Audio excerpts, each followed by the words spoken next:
Hey, Lee Robinson here at American Sentinel K9. I've had a lot of questions about my American Pit Bull Terrier program, so today we're going to introduce the 4 pit bulls that we still have and talk a little bit about my American Pit Bull Terrier program. This is Parker's Frankie Bomp. Now, for those of you that don't know, Madison Parker is the handler and conditioner from the Sorrells dogs for when Bert was really well known. And this dog came directly from Madison's yard. I bought him as a proven dog. He's a very, very good dog. Now, why my interest in the Sorrells blood? There's really several reasons. Not just one, not just two, but several reasons why I have a lot of interest in the Sorrells blood. First of all, the most important thing that you can to consider when dealing with a breeder is that you're dealing with somebody credible. And when it comes to the pit bull, that's even more important than ever, because there's a lot of people that have pit bulls that are just not worth dealing with. A lot of very dysfunctional people, a lot of criminal-minded people. So you want to make sure that you're dealing with an ethical, moral human being that's going to be honest and tell you the truth about how the dogs are bred and what they're capable of. And Bert Sorrells, unfortunately, was known to hang some pedigrees on some of his dogs, but for the most part when he did it, they may not have had the exact dogs in the pedigree, but they still had the same basic foundations, meaning he might have swapped litter mates on the pedigree or something like that, but the pedigree, if you went back further, was generally speaking usually true, okay? So there are a few exceptions to that. Perhaps the Sorrells STP, which stands for Shorty the Preacher. He was not the first preacher dog that Sorrells had, but that dog is more questionable. But in general, most of the pedigree swapping that occurred with the Sorrells blood was usually just a litter mate type of swapping. So for the most part, the pedigrees are fairly accurate. Anyway, this is Parker's Frankie Bomp. If you actually know anything about the American Sentinel program in general, one of the very first breedings that we did, not the first, but one of our primary foundation dogs was ASC's Preacher Man. And Preacher Man was sired by a dog that I acquired from Bert Sorrells nearly 20 years ago. It was probably 18 years ago. And so I've always had a lot of interest in the Sorrells blood. Why? Well, it's very simple. The Spike Black Widow combination, which goes back to the dogs from a long, long time ago, is what produced a lot of the best bloodlines in existence. It produced the Greenwood blood, it produced the Bolio blood, it produced the Sorrells blood, it produced this is behind almost every major bloodline in existence, as you'll see the Spike Black Widow combination, when I'm talking about legit dogs. And Sorrells Bull, which was one of Bert Sorrells' first dogs, was a direct son of Zeke. And Bull's mother was actually out of Zeke as well. So it was a father-daughter breeding that produced Sorrells Bull. Now the Sorrells Bull's mother, like I said, being a daughter off of Zeke, that mother, Sorrells Bull's mother, was out of Zeke and Goldie. And the Zeke Goldie blood, not only is it responsible for producing Sorrells Bull because they bred that daughter back to Zeke, that's also the same combination of blood that goes back to the Indian Bolio blood, which is what founded Pat Patrick's yard.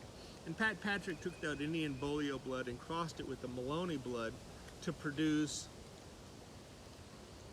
a legacy that may be undefeated to this day.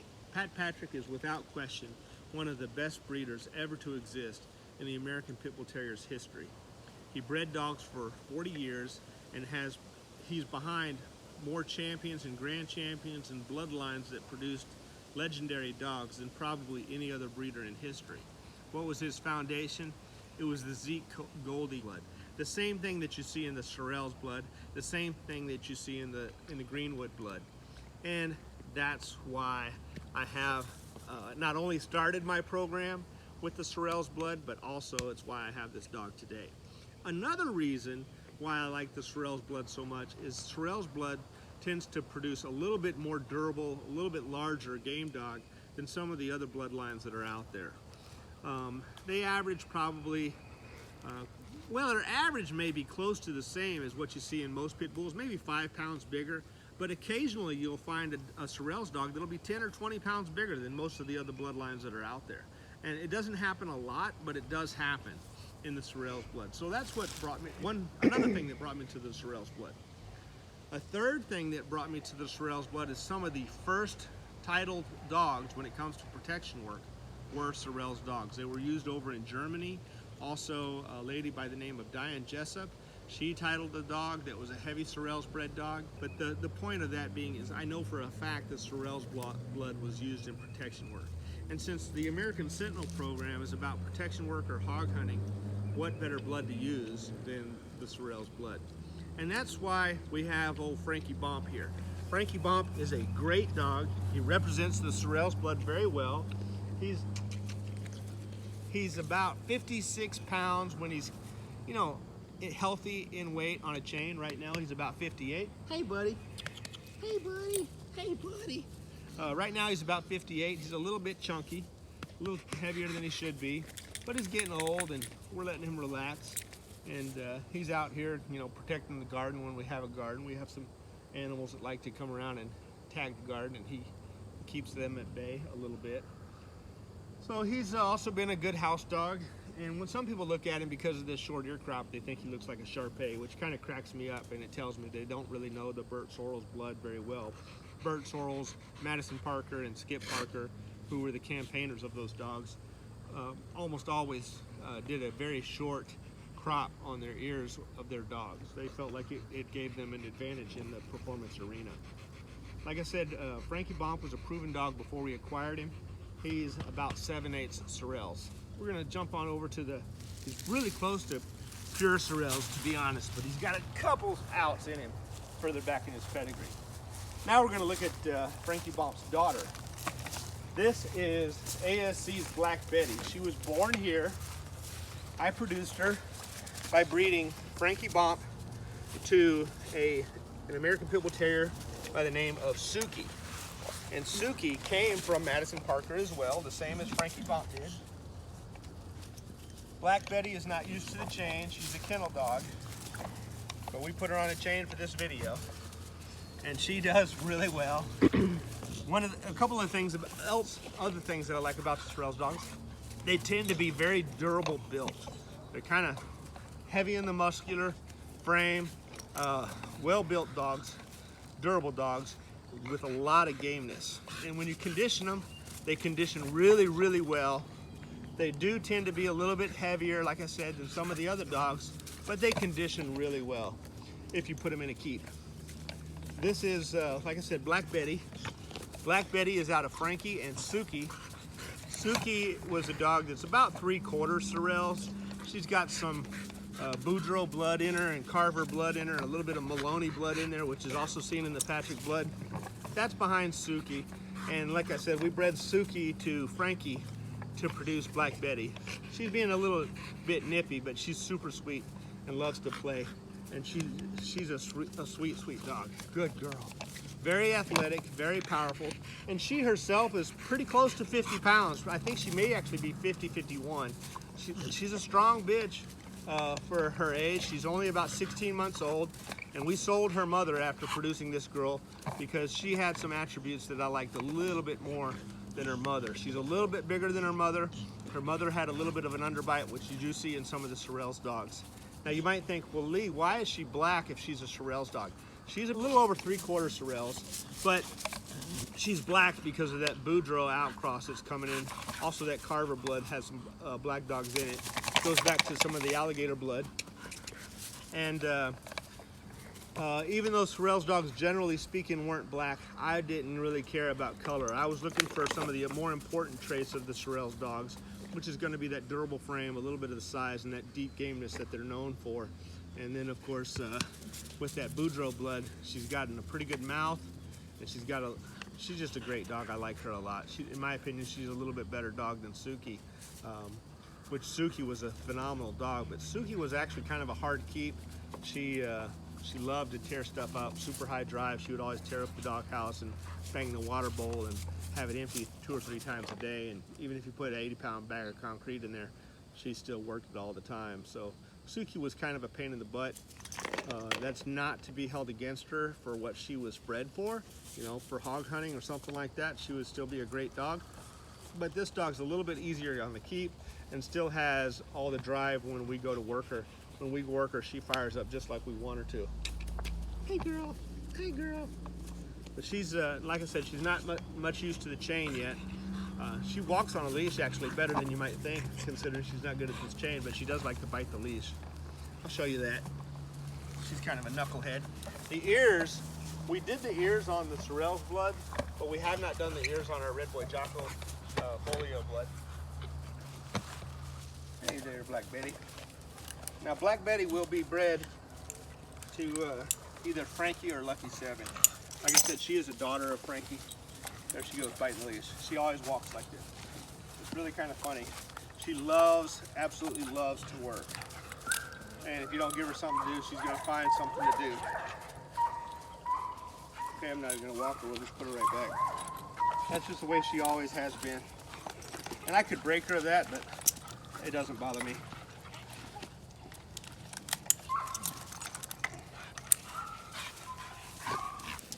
Lucky 7 is a really large game dog. All right, this is Lucky 7, and Lucky 7 is a heavily bred Mayday dog. And if you know anything about Mayday, Mayday is Red Boy Jocko on top of Bolio. And like I said earlier, that Bolio blood is very similar to the Sorrel's blood, also very similar to the Greenwood blood. Red Boy has been known to work really well as an outcross to the Sorrel's blood, to the Greenwood blood, and to the Bolio blood. After all, when bred to the Bolio blood, the Patrick Bolio, well, Indian Sonny's Bolio, which is Pat Patrick's dog, and the Tombstone blood, which was Pat Patrick's blood. When Patrick blood was bred to the Red Boy, that's what produced Mayday, and it produced a lot of other great dogs. You have the Hollingsworth Bull, well, Mayday himself was off of Hollingsworth Dolly, so we see some great dogs in there that comes from the Patrick blood and also from the Mayday blood. But Mayday blood, honestly, it got a little too popular for a while. So it's really kind of hard to find a good Mayday dog, in my honest opinion. But when you find a good one, man, phenomenal dogs. This dog here pretty much self-conditions. He always stays in shape. You could obviously you could condition to take him to peak conditioning, but he really stays in shape a little bit better than the Sorrel's blood. The Sorrel's blood has a lot of durability. The Sorrel's blood has a lot of gameness, and the Sorrel's blood can condition really well. And the one thing that I've got to give the Sorrel's blood over the Red Boy blood is the Sorrel's blood is also really smart. They're very adaptable, and the Sorrel's blood has better nerves. So generally speaking, the Red Boy blood and the Mayday blood, you have to watch a little bit on the intelligence. They're not quite as intelligent as some of the other dogs. He's busted his canines. He's always digging with his mouth. He thinks he's a Traco. But he's extremely powerful. Pound for pound, the Sorrel's blood's a little more powerful, in my opinion, than the Red Boy blood. But the Mayday blood dog that we have here, Lucky 7, he's so big that he makes up for it, because I'm not into that arena. I'm into protection work and I'm into hog catch. And so when it comes to the dog itself, instead of pound for pound, this dog has a lot of power. He has a lot of great agility, and he has a lot of natural air, a lot of natural endurance, and good heat tolerance. And so I like Lucky 7 really well, and all of my pit bulls have either good or excellent hips. I do not keep a pit bull with fair hips. They have to be good or excellent. Good boy. What you thinking, buddy? Huh? He was born here.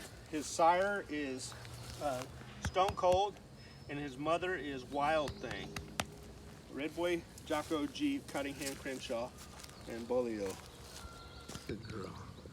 All right, this is Komodo. Komodo is Lucky 7's daughter. We actually bred Lucky 7 to his sister, Wonder Girl, to produce Komodo.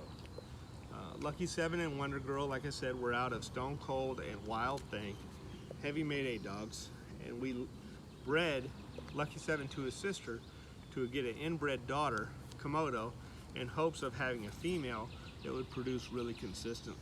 We wanted to increase the homozygosity in the gene pool in Komodo so it would be a more consistent producer than Lucky 7 or Wonder Girl herself. And so that's what we have here in Komodo. She is a phenomenal, phenomenal dog. A lot of times when you inbreed that tight, you may not get as much working ability, but you may end up with a producer or what's known as a seed dog. Well, this dog is not only going to be a good seed dog, she's had offspring before and they're working really well, but she herself also works. Super athletic. She unfortunately did break her hip one time, or not a hip, her femur one time, and she still wanted to work despite that. She's just a very dedicated dog. She's super sweet. She'll give me kisses as soon as I talk to her. Hey girl, hey girl, what you doing? Gonna give me some sugar? Huh? You wanna give me some sugar? Come on, give me some sugar, give me some sugar. Oh yeah, oh yeah. And that's the way Komodo is. She just absolutely loves me to death. Super great dog. She's about 48 pounds. She's not quite as big as Black Betty, but she's pretty close. And we're gonna take her back to Frankie Bomp. So our two Mayday dogs are gonna be Lucky 7 and Komodo. And our two Sorrells dogs are gonna be Frankie Bomp and Black Betty. And we're gonna use these dogs and cross them up a little bit to get a couple more dogs that we'll keep. And then we may actually sell these. So in closure, basically what I'm looking for in American Pit Bull Terrier is a little bit different than some people. I do want the true game bred dogs. I like a larger dog, but I don't want a larger dog if it's not a true game bred dog. And when it comes to the Pit Bull, they have to be a quality game bred dog. But because I wanted a little bit larger, we chose the Sorrells blood and we also chose the Mayday blood. This is the goal behind our program.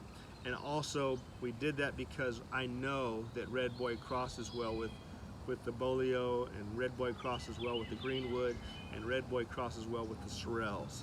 So by using the Mayday blood, we have that Red Boy Bolio cross coming in already in our Mayday dogs. The two Mayday dogs being Lucky 7 and Komodo. I owned her mother, but I sold her mother, and actually I owned her mother's mother, but I sold her as well.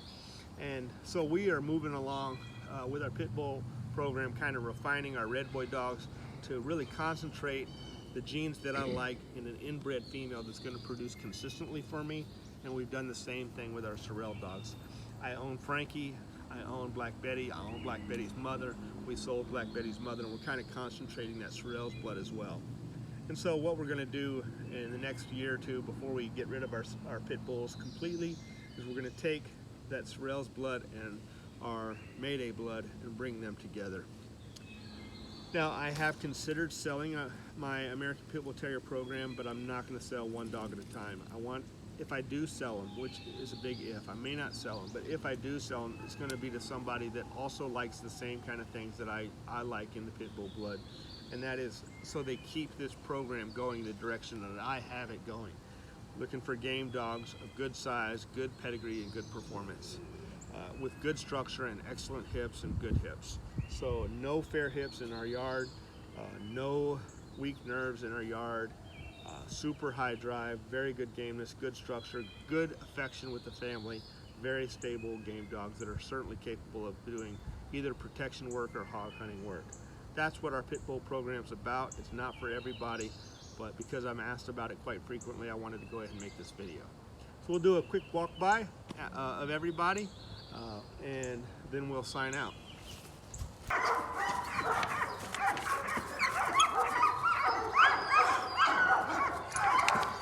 Good girl, Komodo. Look at that mouth.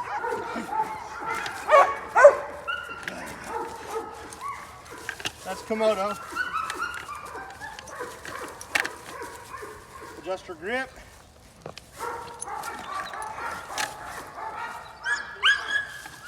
Get a little more counter. Good girl. Good girl. Let's go to Lucky.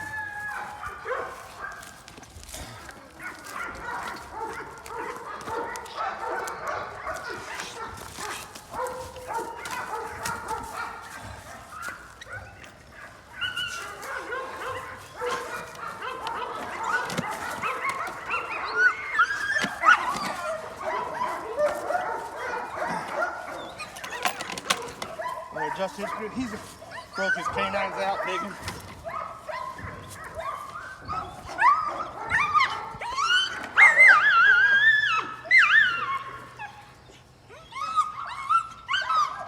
Hey, hey, hey, hey!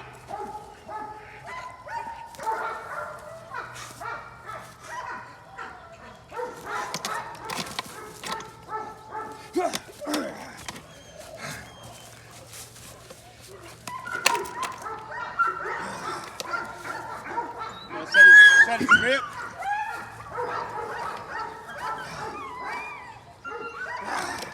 Alright, so he's got busted canines from digging. Good boy, Lucky. Good boy. Off. Off. Let's try Black Betty. She's young, being only 16 months old or so. There you go, good grip. Look at that. Nice mouth.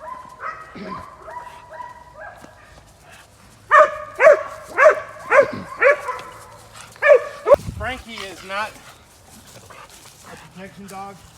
He's more of a hog catch style game dog. Because he likes to hump everything he grabs.